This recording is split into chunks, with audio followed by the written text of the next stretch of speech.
Bună ziua! Numele meu este Radu Petcu, sunt cercetător științific în cadrul Muzeului de Istorie Națională de Arheologie și Istorie din Constanța și, de altfel, sunt responsabilul științific al mormântului pictat de tip hipogeum, un monument destul de rar și unic în Dobrogea, descoperit în anul 1988, în 25-26 februarie, cu ocazia unor lucrări edilitare făcute pe faleza Constanței din dreptul plăjii modern, când în zilele respective se monta o conductă de apă de la punctul termic aflat în apropiere până la blocul de vis-a-vis. În acea zi, cel care săpa șanțul de pe buldo-excavator a simțit ceva foarte tare în timp ce excava, a dat și a spart cupola mormântului, spărtură care se poate observa și acum. Dintr-un simț civic, a oprit lucrările și a anunțat autoritățile locale, unde a venit și miliția. Avem o fotografie foarte interesantă cu milițianul care a venit și a constatat și a chemat, ulterior fiind chemați și specialiștii muzeului. Dintre specialiștii muzeului au fost trimis doi arheologi, Constantin Chera și Virgil Lungu. Constantin Chera fiind și cel care și-a dedicat aproape toată viața sa cercetării acestui monument și publicării sale și, de altfel, a fost și cel care s-a și zbătut pentru punerea sa în valoare, care, din păcate, a decedat între timp și nu și-a mai văzut visul cu ochii, dar noi îl continuăm. Iată că după 30 ceva de ani de la descoperire, i-am dus visul la capăt. De fapt, de ce este unic și de ce este interesant mormântul? Datorită picturilor din interiorul său, pentru că tot mormântul este pictat, toți pereții, inclusiv bolta, și avem un mormânt, un cavou de tip hipogeum. Trebuie să menționăm încă o dată că acest de tip hipogeum era subteran, pentru că asemenea cavouri poate să fie și supraterane, care fac parte dintr-un curent de asemenea monumente răspândit undeva din secolul al III-lea în toată lumea romană, cavouri din secolul al IV-lea, cum este datat și cavoul nostru, se regăsesc și pe teritoriul Bulgariei, și pe teritoriul Turciei, și pe teritoriul Ungariei, și pe teritoriul Serbiei, chiar pe teritoriul Ungariei. La Peci, în orașul Peci, Anticul Sofiane, există o întreagă necropolă de asemenea cavouri, intrată și în patrimoniul UNESCO, foarte frumoasă de vizitat. Dar să revenim la monumentul nostru, de fapt, unicitatea este dată prin simbolurile regăsite înăuntru și prin fresca sa, unde avem mai multe ancadramente, să spun așa. Primul simbol se află deasupra intrării, unde sunt reprezentați 4 porumbei care beau apă dintr-o cupă, porumbelul fiind sufletul și apa reprezentând nemurirea. Ulterior avem 4 potărnichi care de asemenea fac același lucru, 2 dintre ele. Avem un iepure care mănâncă struguri dintr-un coș răsturnat, iepurele reprezentând înțelepciunea și fertilitatea. Avem 2 păuni afrontați care ciugulesc dintr-un coș de rodii. Trebuie să menționez un pic că fructele reprezentau de altfel fertilitatea și nemurirea prin multitudinea de semințe pe care le aveau, strugurii de asemenea și rodiile de asemenea.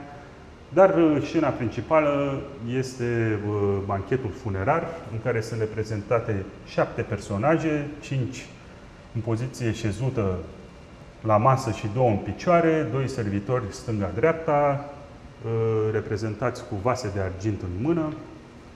Deci, practic, avem un ritual.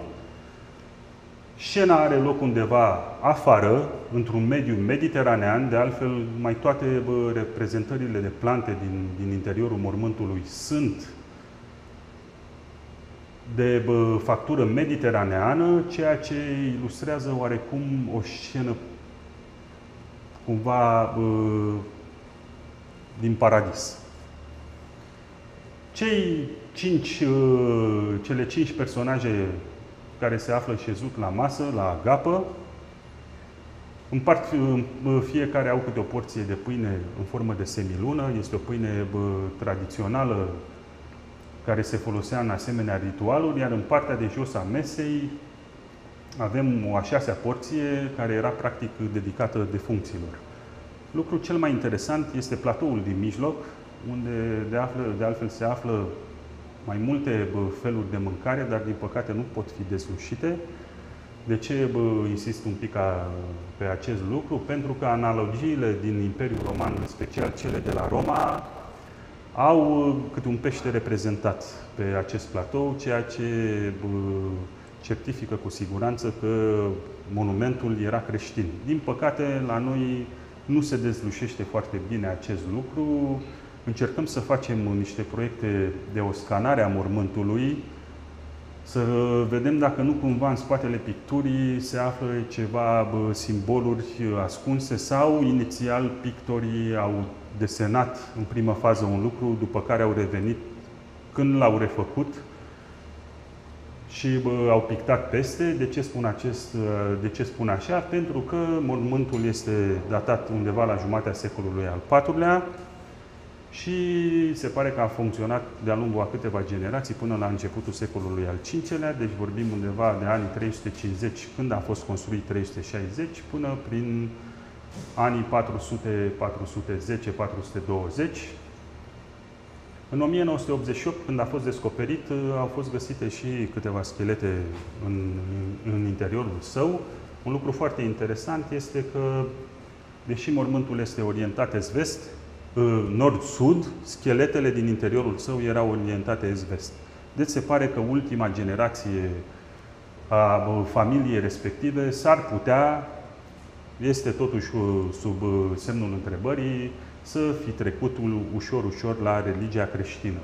Partea cea mai interesantă din interiorul cavoului este descoperirea unei amfore de mici dimensiuni, de tip Gaza,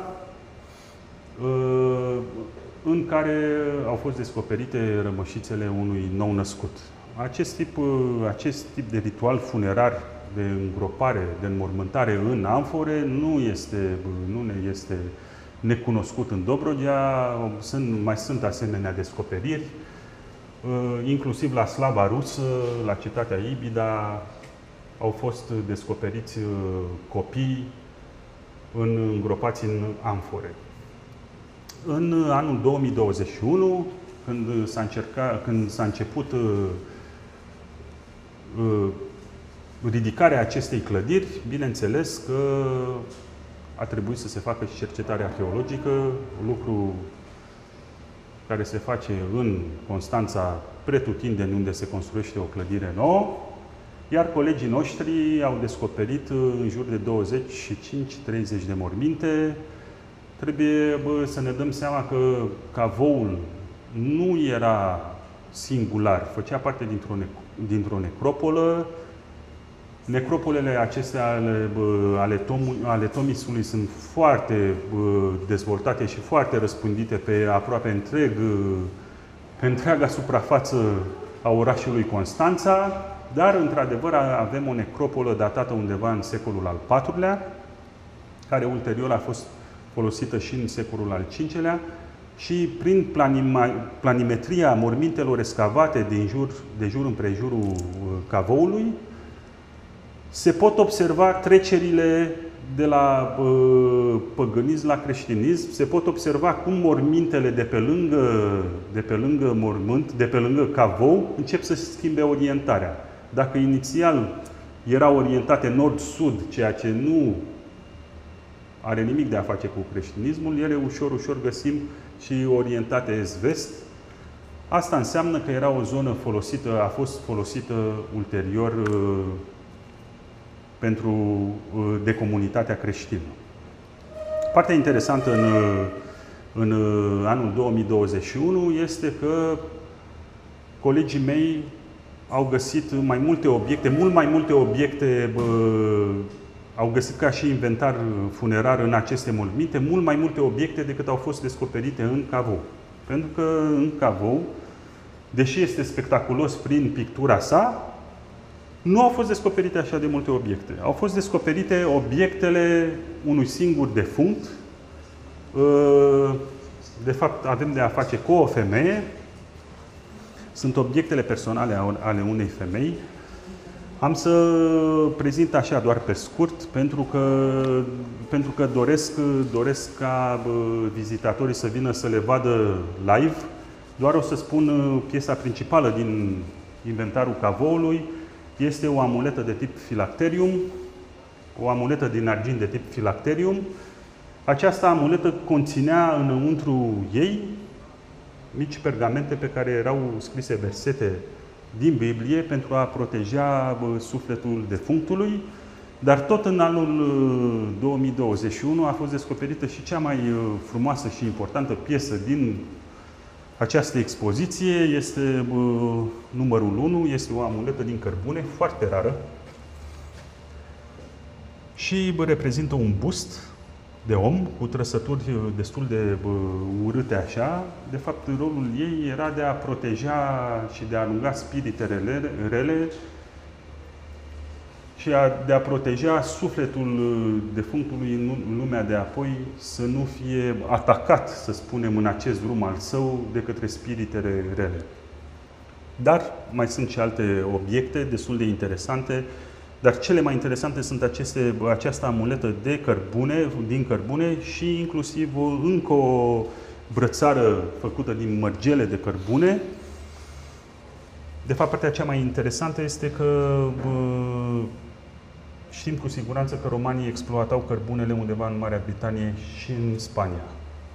Nu știm exact de unde vine, dar trebuie să ne dăm seama că ea este venită pe calea apei, prin schimbul de mărfuri. De ce? Pentru că Imperiul Roman era pe 3 continente și mărfurile și ideile circulau pe toate aceste 3 continente, în toate provinciile și orașele romane. Te rog să explicăm în 30 de secunde de ce vizitatorii pot admira acest edificiu, precum și descoperirile, inventarul din mormântul pictat și din mormintele din prejurul său, dar nu pot să intre efectiv, fizic, în mormânt.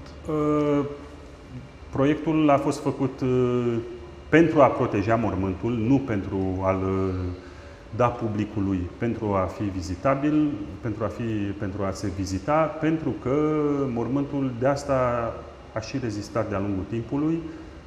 Are nevoie de o anumită temperatură și un anumit climat și o anumită umiditate. De ce? Pentru că avem de a face cu o frescă făcută în tehnica ASECO. Asta înseamnă că pigmenții au fost aplicați pe o tencuială umedă, care această tencuială umedă s-a păstrat de-a lungul timpului, iar dacă noi vom intra inclusiv în camera de protecție, să nu mai zic în mormânt, putem dezechilibra aceste valori și iar tencuiala se poate crăpa și putem pierde pictura și mormântul.